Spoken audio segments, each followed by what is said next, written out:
पार चुकली या वाट ज्याची त्याला तुझं दार र, ज्याला नाही जगी कुणी त्याचा तू आधार र.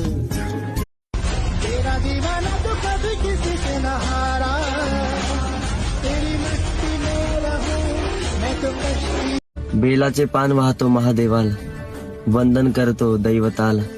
सदा सुखी ठेव माझ्या प्रियजनांना, हीच प्रार्थना. चांगलं होतं बघून जळणाऱ्यांचं दुखतं पोट, मला माझ्या मल्हारीनं केलं मोठं.